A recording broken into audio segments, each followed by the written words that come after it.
मेरा नाम मंजू है। यह मेरी ज़िंदगी की एक दुःख भरी कहानी है, जिसे सुनकर आपकी आँखों में आँसू आ जाएँगे। मैं एक बहुत बड़े बंगले में नौकरानी का काम करती थी। मेरी उम्र 28 साल थी और मेरे 2 बच्चे थे, एक बेटा और एक बेटी। लेकिन मेरी मालकिन, जहाँ पर मैं पिछले 10 सालों से नौकरी कर रही थी, उनके घर में कोई भी बच्चा नहीं था, जबकि मेरी मालकिन की शादी को 11 साल हो चुके थे। इन 11 सालों में उन्होंने ना जाने कितनी कोशिश कर ली थी, बड़े से बड़े डॉक्टर से इलाज कर लिया था और पंडित तांत्रिक बाबा ना जाने किस-किस को अपनी परेशानी के बारे में बताया था। फिर भी उनके पास कोई औलाद नहीं थी। शायद उनके भाग्य में अभी तक औलाद ही नहीं थी। मुझे मेरी मालकिन पर बहुत ज़्यादा प्यारी थी। मेरे मालिक और मालकिन के बीच लव मैरिज हुई थी। मैं उनकी सबसे भरोसेमंद नौकरानी साबित हुई थी। इसलिए वह अपनी हर अच्छी-बुरी बात मुझसे शेयर करती थी। मुझसे उनका दुःख देखा नहीं जाता। मेरे मालिक को भी बच्चे बहुत अच्छे लगते थे। उनका कहना था कि चाहे कुछ भी हो जाए, उन्हें तो बच्चा ही चाहिए। पति-पत्नी के बीच इतनी ज़्यादा मोहब्बत थी, लेकिन मालकिन के बच्चा न होने की वजह से मालिक उनसे खफा-खफा से रहने लगे थे और उनका कहना था कि मुझे तो सिर्फ़ बच्चा ही चाहिए। कुछ भी करके मुझे अपना खून चाहिए। मैं अपने माता-पिता का इकलौता बेटा था। मेरे माता-पिता के मरने के बाद मैं अपनी पीढ़ी को यहाँ तक लेकर आया हूँ। मैं चाहता हूँ कि मेरा भी अपना बच्चा हो और वह मेरे खानदान को आगे बढ़ाए। लेकिन अगर मेरा कोई बच्चा नहीं हुआ, तो मेरा तो कोई खानदान ही नहीं बन सकेगा। मेरी पीढ़ी तो बस यहीं तक खत्म हो जाएगी। मालिक को भी अपनी जायदाद का वारिस चाहिए था। काफ़ी लोगों ने उन्हें यह भी सजेशन दिया था कि वह बच्चा अडॉप्ट कर ले। लेकिन मेरे मालिक का कहना था कि अपना खून तो अपना ही होता है और पराया पराया ही होता है। मेरी मालकिन ने हर तरह से कोशिश करके देख ली थी, लेकिन फिर भी वह प्रेग्नेंट नहीं हो पा रही थी। वह इस बात से बहुत ज़्यादा परेशान रहने लगी थी। सारी कोशिशों से नाकाम होकर मालकिन खामोश होकर बैठ गई थी और मालिक का कहना था कि अगर उनका अपना वारिस नहीं मिला, तो वह दूसरी शादी कर लेंगे। मालकिन तो मालिक से बहुत प्यार करती थी। वह नहीं चाहती थी कि कोई उनके पति उनकी आंखों के सामने कोई दूसरी औरत लाकर रख दे।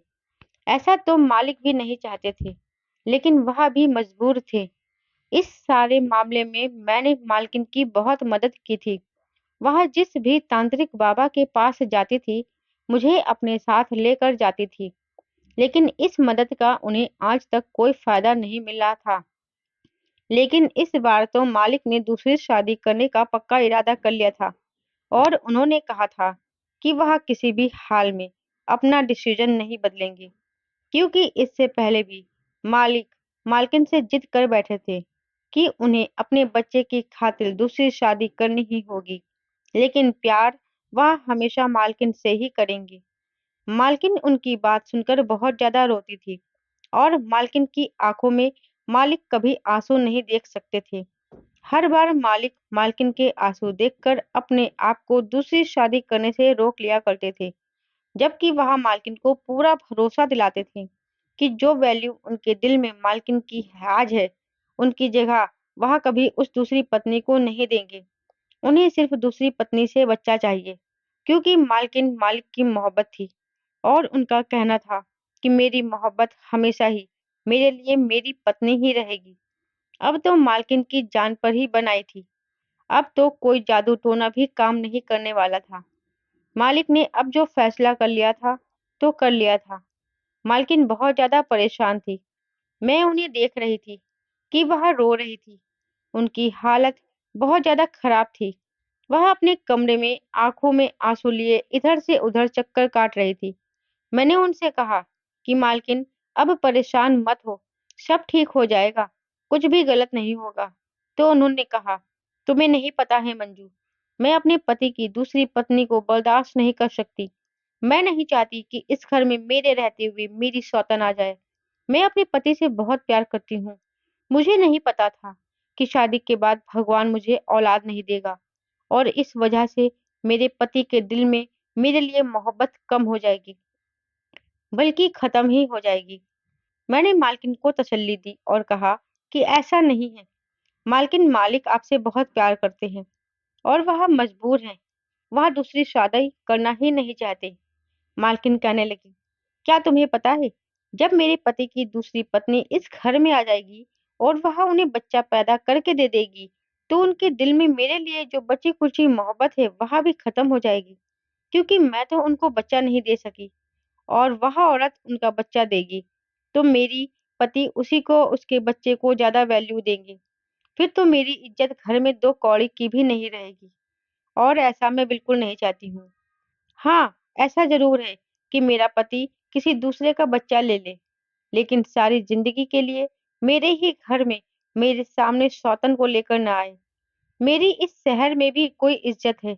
मैं एक बहुत बड़े बिज़नेसमैन की बेटी हूँ और तुम जानती हो कि मैंने बहुत जिद करके अपने पति से शादी की है।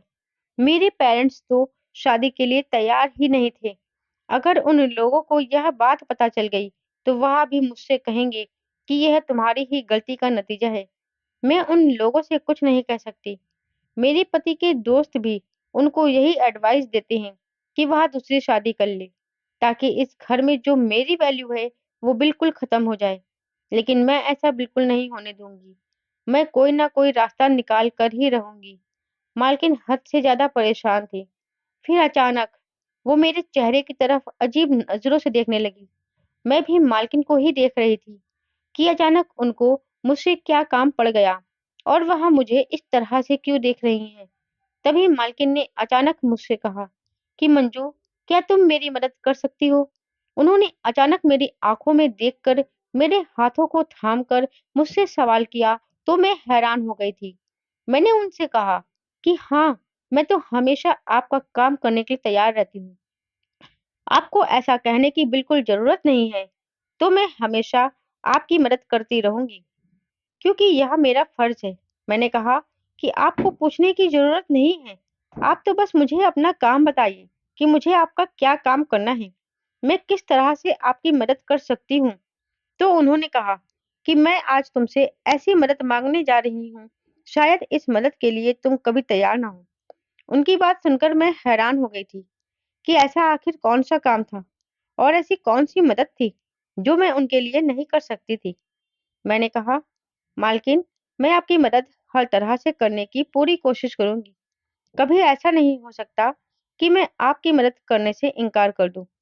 आपने सोच भी कैसे लिया कि मैं आपको इनकार कर दूँगी?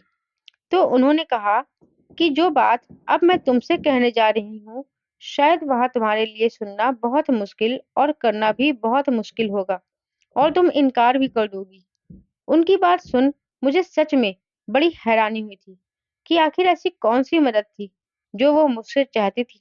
लेकिन अगले ही पल उन्होंने मेरी आँखों में देखकर मुझसे ऐसी मदद माँग ली थी, जिसे सुनकर मेरे पैरों तले से ज़मीन निकल गई थी। मालकिन की बात सुनकर एक पल के लिए मैं शॉक्ड रह गई थी। वहाँ मेरे चेहरे के एक्सप्रेशंस देख रही थी। समझ गई थी कि मैं कन्फ्यूज़ हो गई हूँ। फिर मेरी तरफ देखकर कहने लगी, मैं जानती थी कि तुम मेरी मदद नहीं करोगी इस मामले में, क्योंकि यह काम बहुत मुश्किल है और कोई भी औरत इस काम को इतनी आसानी से नहीं करेगी। फिर मैंने कहा कि मालकिन, ऐसा कैसे हो सकता है? मैं इतना बड़ा काम कैसे कर सकती हूँ? वह भी किसी को बिना बताए, और इस काम से जितना नुकसान मुझे होगा, उससे कहीं ज़्यादा आपको भी होगा। मैं आपकी मदद कर दूँगी, लेकिन मैं सोच में पड़ गई थी कि मुझे देखकर मालकिन ने कहा, तुम मेरी मदद करोगी, तो मैं तुम्हें इसकी भारी कीमत दूँगी। मैं तुम्हें अपने इस काम के बदले पूरे 25 लाख रुपए की भारी रकम दूँगी। इतनी रकम के बारे में सुनकर मेरे तो होश ही उड़ गए थे। मैंने कहा, जिंदगी में इतने ज्यादा पैसे मैंने नहीं देखे थे। मेरी आंखों के सामने 25 लाख रुपए रहलाने लगे थे, क्योंकि मैं बहुत ज्यादा गरीब थी। मेरी शादी भी एक गरीब मजदूर के साथ हुई थी। मेरा पति गांव में मेरे बच्चों के साथ रहता था और मैं यहाँ पर शहर में मालकिन के घर में नौकरी करती थी। मैं यहाँ से काम करने के बाद हर महीने अपने पति को पैसे भेज दिया करती थी।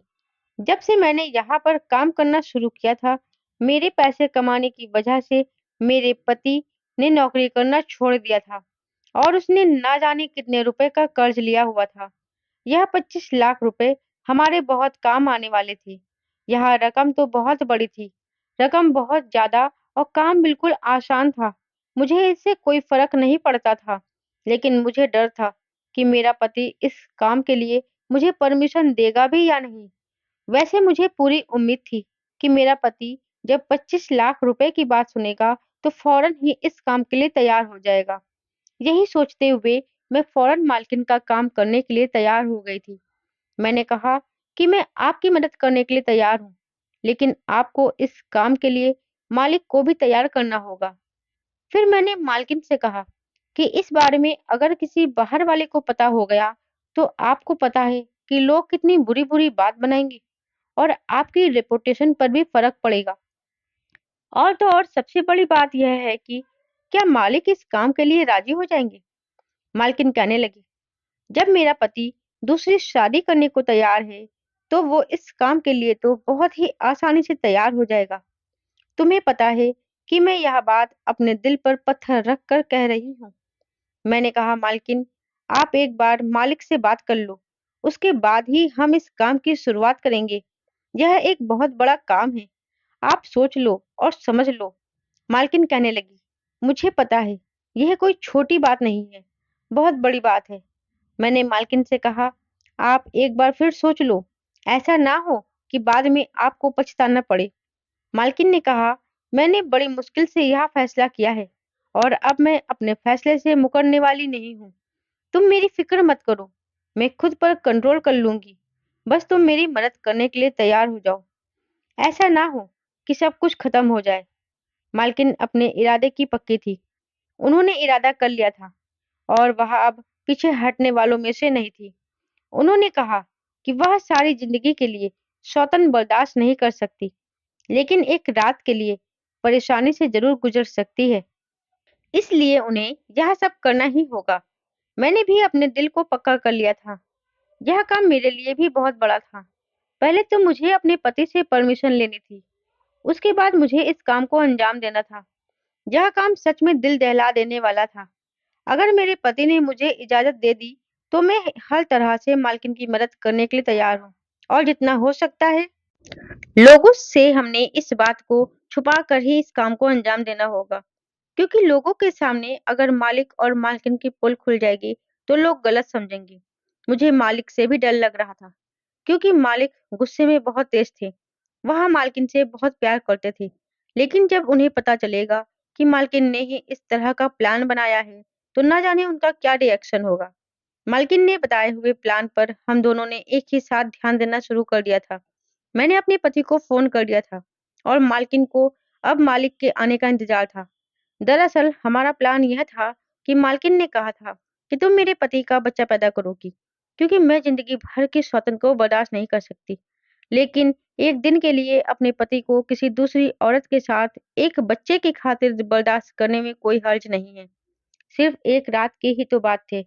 मेरी मालकिन ने कहा था कि तुम मेरी जगह मेरे कमरे में जाओगी और मेरे पति के साथ रिलेशन बनाओगी।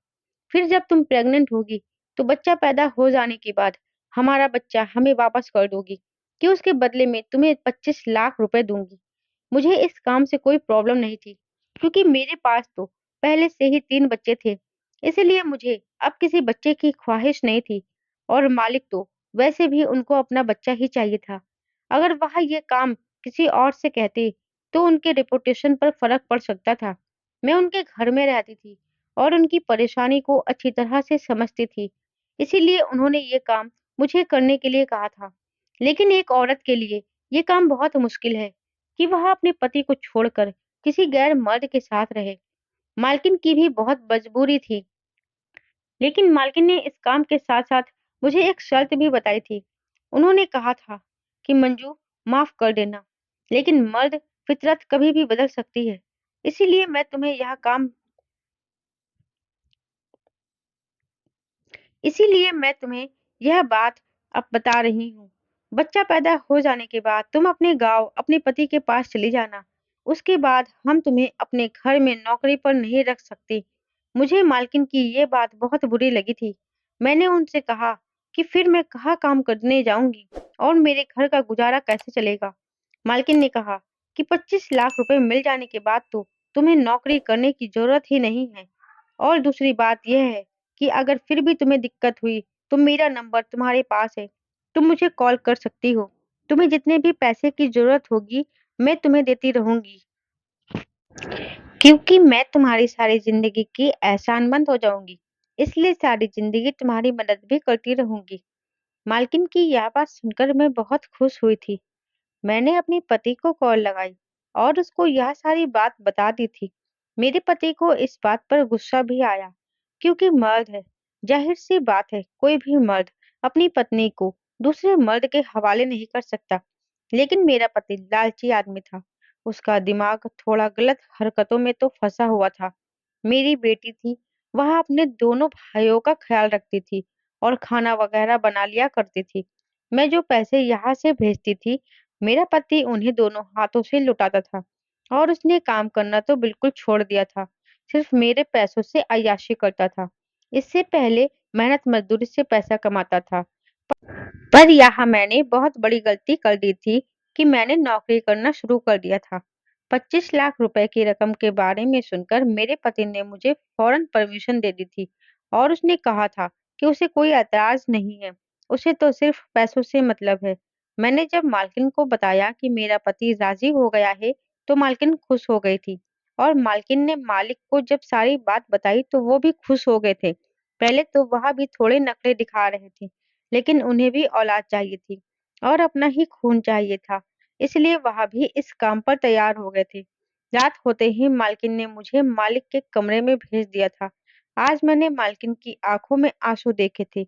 आज उन्हें इस तरह से तड़पते हुए देखा था, जैसे कोई मछली बिन पानी के तड़पती है। कभी-कभी औरत इतनी मजबूर हो जाती है कि उसे जो नहीं करना होता है, मजबूरी की वजह से वह भी करना पड़ जाता है। आज मैं मालकिन को बहुत लाचार, मजबूर, रोते हुए देख रही थी। उन्होंने मुझे गले से लगाया और कहा कि मुझे निराश मत करना। जिस इरादे से मैं तुम्हें भेज रही हूँ, भगवान करे मेरा वह इरादा पूरा हो जाए और मेरे पति को औलाद मिल जाए, ताकि मेरे बच्चे की कमी पूरी हो जाए और मेरा पति भी मुझसे अलग ना हो। मैं मालिक के कमरे में चली गई थी और मालकिन नींद की दवाई खाकर अपने कमरे में सोने के लिए चली गई थी। वह रात शायद मालकिन के लिए कांटों पर गुजरी थी। जैसा हमने सोचा था, वैसा ही हुआ था। हमें ज़्यादा इंतज़ार करने की ज़रूरत नहीं पड़ी थी और जल्द ही मेरी तबीयत पहले दिनों से खराब होने लगी थी। मालकिन ने मुझे शहर के सबसे अच्छे डॉक्टर के यहाँ दिखाया था। डॉक्टर ने मुझे गुड न्यूज़ सुना दी थी। जब मालकिन और मालिक बहुत ज़्यादा खुश हो गए थे। मालकिन से ज़्यादा तो मालिक खुश हुए थे। उनकी तो खुशी का ठिकाना ही नहीं था। अब दिन भर मेरी आँखों के सामने 25 लाख रुपए की रकम थी और उधर मैंने नोटिस किया था कि मालिक और मालकिन भी बहुत ज़्यादा खुश थे। उन दोनों की आँखों के सामने बच्चा घूम रहा था। अपने सारे रिश्तेदारों के सामने मालिक ने यह खबर फैला दी थी कि मालकिन प्रेग्नेंट है, क्योंकि किसी को भी यह नहीं बताना था कि यह बच्चा मालकिन की कोख से नहीं, बल्कि मेरी कोख से जन्म लेगा। मालिक के सारे रिश्तेदार भी बहुत खुश हो गए थे, क्योंकि मालिक भी यह नहीं चाहते थे कि ये बात सबको पता चले। अब उन दोनों ने राहत की सांस ली थी, क्योंकि अब उनकी सालों पुरानी तमन्ना पूरी होने वाली थी। मालिक की खुशी देखकर तो मुझे एक लम्हे के लिए घबराहट हो गई थी। शुरू में मुझे लगा कि सब अच्छे से ही हो जाएगा, लेकिन पता नहीं क्यों, जैसे-जैसे दिन गुजरते जा रहे थे, मेरी घबराहट बढ़ती जा रही थी। मैं परेशान थी और मालिक और मालकिन अपने बच्चे के आने के सपने देख रहे थे। वह दोनों पति-पत्नी मेरा बहुत ख़्याल रख रहे थे। मुझे बहुत अच्छा लग रहा था कि मैं उनके घर में रह रही थी और इतने सालों से मैं उन लोगों की सेवा कर रही थी। आज भगवान ने वह वक़्त ला दिया था कि यह दोनों पति-पत्नी मेरी इस तरह से सेवा कर रहे थे, जैसे मैं इस घर की मालकिन हूँ और मेरे यहाँ नौकर हैं। लेकिन हमारे लिए एक नई मुसीबत आ गई थी। मालकिन की रिश्तेदारों को जब पता चल रहा था कि वह प्रेग्नेंट हैं, तो काफ़ी सारे लोग उनसे मिलने के लिए आ रहे थे और उनसे ना जाने किस-किस तरह के सवाल कर रहे थे। मालकिन तो प्रेग्नेंट नहीं हुई थी, इसलिए उनके पास हर सवाल का जवाब नहीं होता था। वह कन्फ्यूज़ हो जाती थी। इस बात से परेशान होकर मालिक ने कहा कि हमारा बंगले में रहना ठीक नहीं है। यहाँ पर कोई न कोई आता रहता है और मालकिन की प्रेगनेंसी का तो किसी न किसी को यकीन भी नहीं आ रहा था। मालिक ने कहा कि ऐसा ना हो कि लोगों को गड़बड़ का एहसास होने लगे। इतने मेहमानों के आने की वजह से मालकिन और मुझे हम दोनों को ही परेशानी का सामना करना पड़ रहा था, क्योंकि मालकिन को आराम करना होता था और मुझे घर का काम करना पड़ जाता था। इसीलिए मैंने मालकिन को एडवाइस दी थी कि हम उनके दूसरे शहर में बने हुए रिज़ॉर्ट में रहने के लिए चले जाते हैं। वहाँ पर हम आराम से वक़्त गुज़ार लेंगे और मालिक अपने रिश्तेदारों को बता देंगे कि मालकिन अपने मायके में जाकर रह रही है। इस तरह से कोई भी रिज़ॉर्ट में नहीं आएगा और हम लोग वहाँ पर आसानी से टाइम पूरा कर लेंगे। मालिक को भी मेरा यह आइडिया अच्छा लगा था। मालिक ने अपने रिज़ॉर्ट में मुझे और मालकिन को शिफ्ट करवा दिया था। इस रिज़ॉर्ट में कोई नहीं था।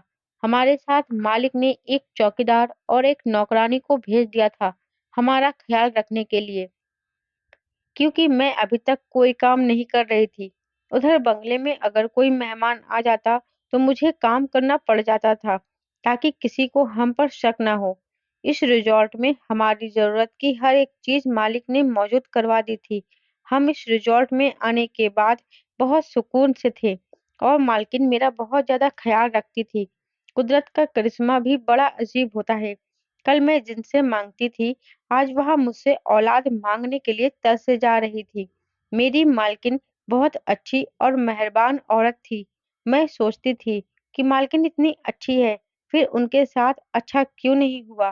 क्या सच में अच्छे लोगों के साथ अच्छा नहीं होता है? फिर वक़्त गुज़रता चला गया और मुझे अजीब-अजीब तरह के ख़्याल आने लगे। दिन हफ़्ते में और हफ़्ते महीनों में बदल गए। मेरा बच्चा मेरे पेट में लात मारने लगा था। पहली बार जब उसने मेरे पेट में हरकत करनी शुरू की थी, तो मुझे अजीब-सा एहसास महसूस हुआ था। आधी रात को अचानक मेरी आँख खुल गई और मैं उठकर बैठ गई थी। मैंने अपने पेट पर जैसे ही हाथ फेरा, अंधेरे में मुझे कुछ अजीब-सा महसूस हुआ था। मुझे एहसास हुआ कि मेरा बच्चा मुझे पुकार रहा है, मुझसे कह रहा है कि माँ, मैं आपका बच्चा हूँ, किसी को मत दो, मैं तुम्हारा हूँ, मुझे अपने साथ रखो। इसी तरह के सपने मुझे हर रोज़ आने लगे थे। सारी रात मैं जाग कर गुज़ारने लगी थी और ज़्यादा जागने की वजह से मेरे अंदर कमज़ोरी आने लगी थी। मेरा दिल धीरे-धीरे बदलने लगा था, क्योंकि अब हर रात मेरे साथ ऐसा ही होता था। रातों को मेरे दिल के साथ-साथ मेरी नीयत भी बदल रही थी। मैं परेशान थी। मुझे अब 25 लाख रुपए बेकार लग रहे थे। मुझे लग रहा था कि 2 बच्चे होने के बाद मुझे अब और बच्चों की चाहत नहीं होगी। मेरे लिए पैसा ज़रूरी था, बच्चे नहीं। बच्चे तो मुझे पहले ही मिल चुके थे और कोई ख्वाहिश नहीं थी, क्योंकि बेटा और बेटी दोनों ही मेरे पास थे। मुझे क्या पड़ी थी कि मैं बेवजह एक और बच्चा पैदा कर लूँ, क्योंकि महँगाई का दौर है। इस दौर में अपना खाना-पीना ही मुश्किल से चल रहा है। ऊपर से बच्चों को पालना तो बहुत भारी काम है। लेकिन अब मेरा ख़्याल गलत साबित हो गया था और बच्चा पहला हो या आखिरी, अपनी औलाद तो अपनी ही होती है। मेरी मालकिन ने मेरी परेशानी को हाँक लिया था, इसलिए मैंने मालकिन और मालिक को आपस में बातें करते हुए सुन लिया था। मालकिन मालिक से कह रही थी कि कहीं ऐसा ना हो, मौके पर मंजू की नीयत बदल जाए। मालिक ने कहा कि ऐसा नहीं हो सकता, उसकी नीयत कभी नहीं बदलेगी, क्योंकि उसके पास तो पहले से ही बच्चे हैं। उसे पैसों की ज़रूरत है, बच्चों की नहीं। वह मुझसे भी बार-बार सवाल करती थी कि मैं इतनी खामोश क्यों रहती हूँ। मालिक हर हफ्ते रिज़ॉर्ट का चक्कर लगाने आते थे और मेरे लिए बहुत सारे फ्रूट्स, जूस और ज़रूरत का सामान लेकर आते थे। हर महीने मेरा डॉक्टर से ट्रीटमेंट भी चल रहा था। फिर जैसे-तैसे वह दिन भी आ गया था। डॉक्टर ने मुझे डिलीवरी की डेट भी दे दी थी। यह बात मेरी मालकिन ने फ़ौरन मालिक को बताई, तो मालिक बहुत ज़्यादा खुश हो गए थे। मालिक ने मेरे इलाज के लिए मालकिन को बहुत सारे पैसे दे दिए थे और कहा था कि किसी भी चीज़ पर कोई कमी नहीं आनी चाहिए। फिलहाल मेरा दिल बार-बार अपने इस बच्चे के लिए परेशान था। रात का टाइम था और मालकिन ने मुझे कहा कि सुबह में हॉस्पिटल जाना है। मैं बहुत घबरा रही थी, क्योंकि मेरा बच्चा पैदा होने में सिर्फ आज की ही रात रह गई थी अगले दिन लगभग 11 बजे के टाइम पर मुझे हॉस्पिटल जाकर एडमिट होना था, क्योंकि डॉक्टर ने डिलीवरी की डेट दे दी थी और मेरा ऑपरेशन होना था।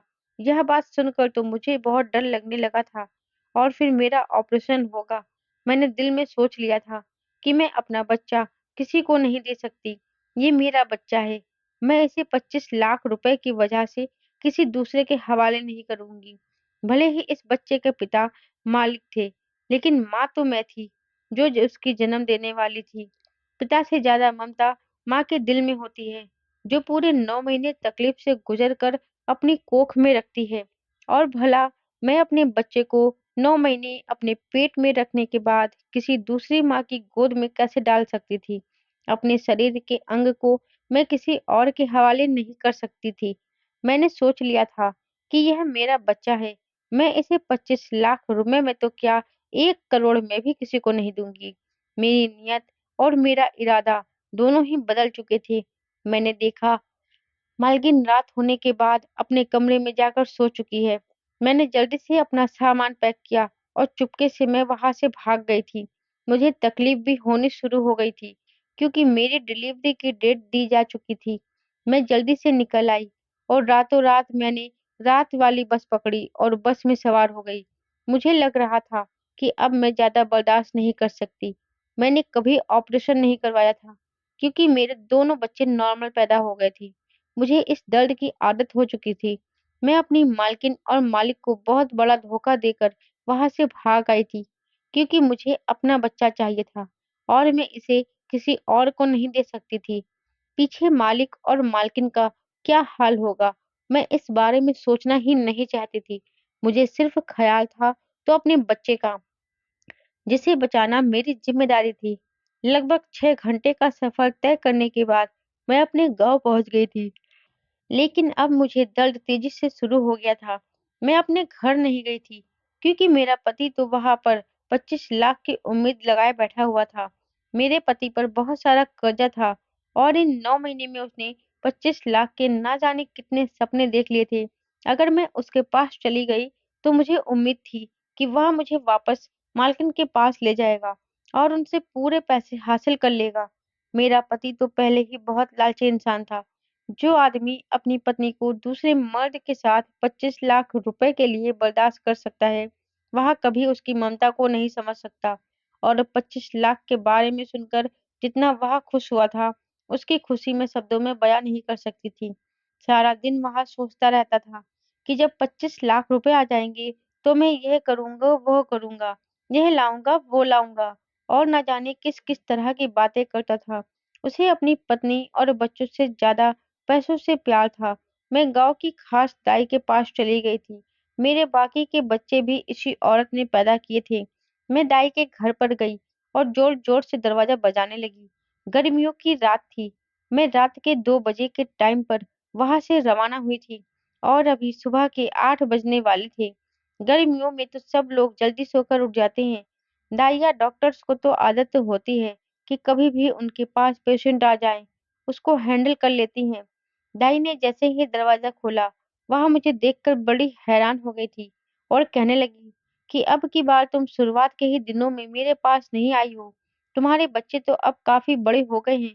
तुमने काफी सालों बाद बच्चे को पैदाइश के बारे में सोचा। मैंने कहा कि शायद भगवान की यही मर्जी थी। यह कहकर मैं खामोश हो गई थी। वह मुझसे और ज्यादा बातें कर रही थी।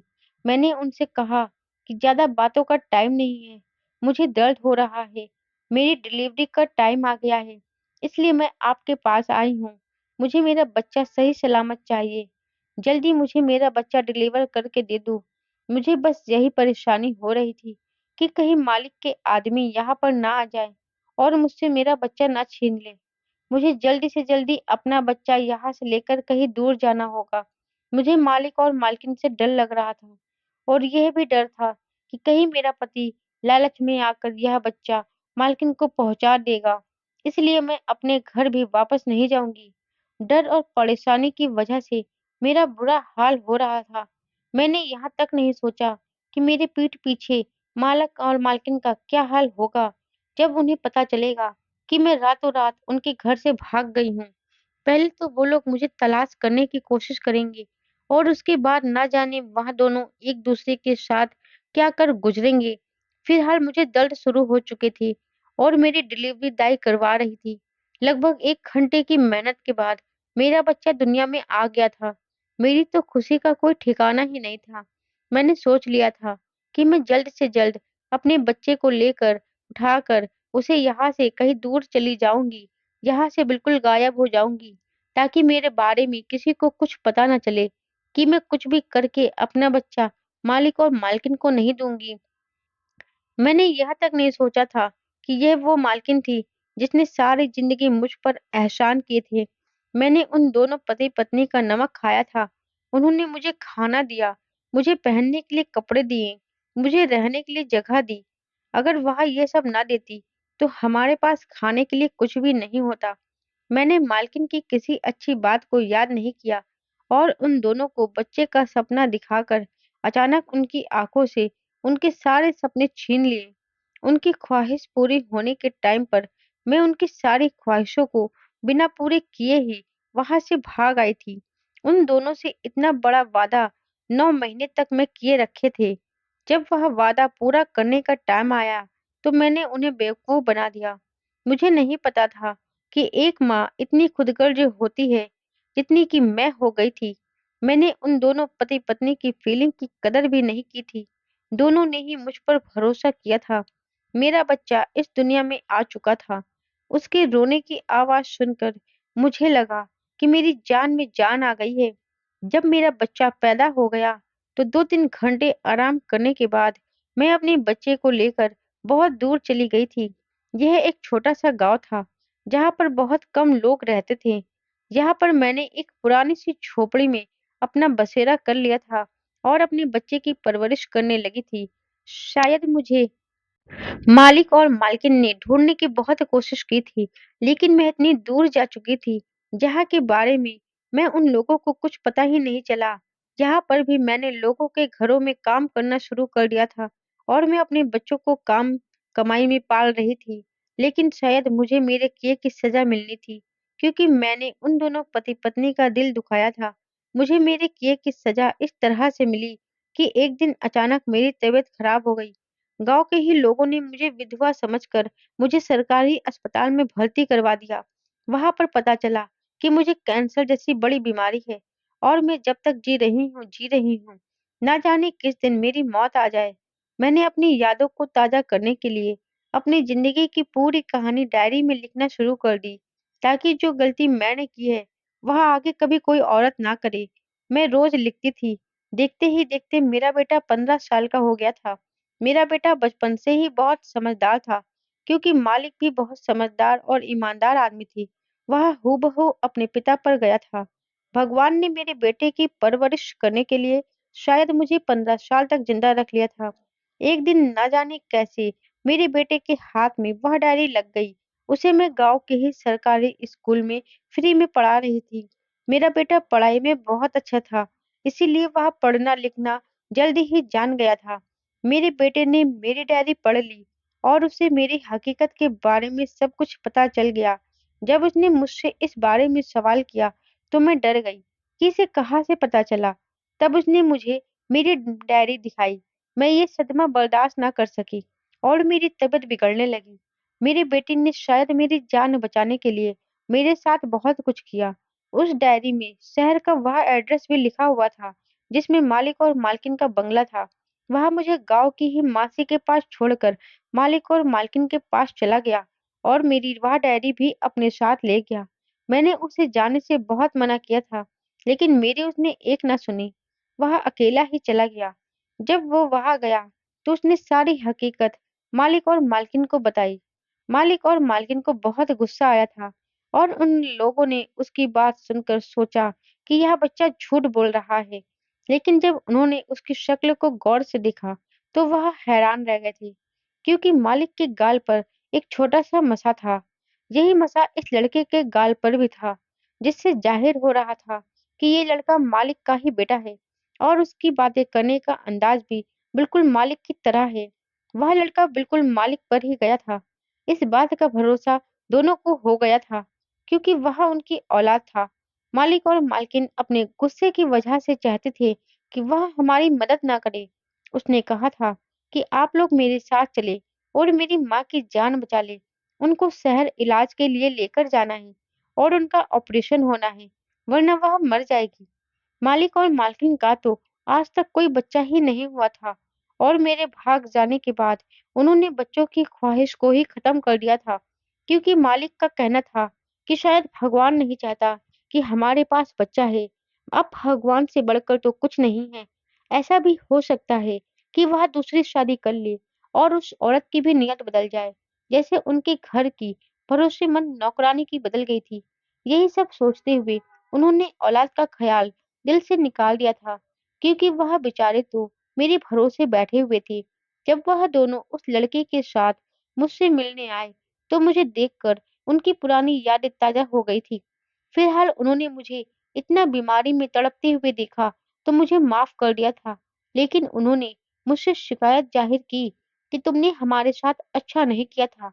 तुम जानती थी हमने दुनिया वालों से झूठ बोला था। जब तुम भाग गई, तो हमने लोगों से कहा कि हमारा बच्चा अस्पताल में पैदा हुआ था, लेकिन अस्पताल में ही किसी ने चोरी कर लिया था और उसका तो कुछ पता ना चल सका और फिर से वे बे-औलाद रह गए। हमें क्या पता था कि आज 15 साल बाद हम अपने बेटे को इस तरह से देखेंगे। मैंने मालिक और मालकिन से हाथ जोड़कर माफी मांगी। उन दोनों ने मुझे माफ कर दिया और वह लोग मुझे शहर ले गए। वहां ले जाकर उन्होंने मेरा अस्पताल में ऑपरेशन करवाया। भगवान ने शायद मुझे जिंदगी दे दी थी। मेरी गलती तो बहुत बड़ी थी, जिसके लिए मुझे मौत मिलती वह भी कम थी। लेकिन मेरे बेटे की दुआ और उसकी मेहनत का नतीजा था कि मैं बच गई थी। मेरे बच्चों को भी पता चल गया था कि मैं 15 साल तक कहाँ छुपी रही। मेरा पति तो 10 साल पहले किसी एक्सीडेंट में मर गया था और मेरे बच्चों ने मुझे तलाश करने की बहुत कोशिश की। एक तरह से मैंने अपने बच्चों का भी दिल दुखाया था कि अपने दोनों बच्चों को छोड़कर मैं चली गई थी। मेरे दोनों बच्चे जवान हो गए थे और इधर जो मालिक का बेटा था, वह भी 15 साल का था। 15 साल तक वह मालिक और मालकिन से दूर रहा। मैंने मालिक और मालकिन का बेटा उनको सौंप दिया था, लेकिन मेरा बेटा मुझे ही अपनी माँ समझता था। उसे सारी हकीकत के बारे में तो पता था, लेकिन मैंने उसे कहा कि बेटा, शायद यह मेरी गलती का पश्चाताप है। मैं इसी तरह से अपनी गलती को सुधार सकती हूँ। अब और मैं इन पति पत्नी के साथ गलत नहीं कर सकती। इनकी वजह से तो मेरी जिंदगी बच सकी है। मैं तुमसे मिलने आया करूंगी, लेकिन तुम्हारे असल पिता तो मालिक ही हैं। इस तरह से मैं अपने गांव बच्चों के पास चली गई और मालिक और मालकिन को उनका बेटा वापस कर दिया। अब वह लोग अपनी जिंदगी में खुश हैं और इधर मैं अपने बच्चों के साथ रहकर खुश हूँ। मालिक मालकिन ने मुझे इतने सालों बाद भी अपना वादा निभाया और उनको उनका बेटा सौंपने पर मुझे 25 लाख रुपए दे दिए। मुझे 25 लाख रुपए की कोई जरूरत नहीं थी, लेकिन उन्होंने कहा कि अब तुम्हारा पति भी कमाने वाला नहीं है। यह पैसा रख लो, तुम्हारे काम आएंगे। मुझे अफसोस हो रहा था कि इन भले पति पत्नी के साथ मैंने बहुत गलत किया था, लेकिन मुझे अपने छोटे बेटे की याद अभी भी सताती है। जब मुझे उसकी याद आती है, तो मैं मिलने के लिए चली जाती हूँ। मालिक मालकिन ने लोगों को बताया कि यह उनका वही बेटा है जो अस्पताल से चोरी हो गया था और अब 15 साल बाद यह उनको मिल गया है। मेरे बेटे ने मालिक और मालकिन को अपना पिता मान लिया है और वह उनके साथ उनके घर में बहुत खुश है। दोस्तों, उम्मीद करती हूँ आपको हमारी कहानी पसंद आई होगी। कहानी पसंद आई है तो वीडियो को लाइक और शेयर करें। चैनल पर नए हो तो चैनल को सब्सक्राइब जरूर करें। साथ ही बेल आइकन को प्रेस करें, जिससे आगे आने वाली वीडियो की नोटिफिकेशन भी सबसे पहले आपको मिले।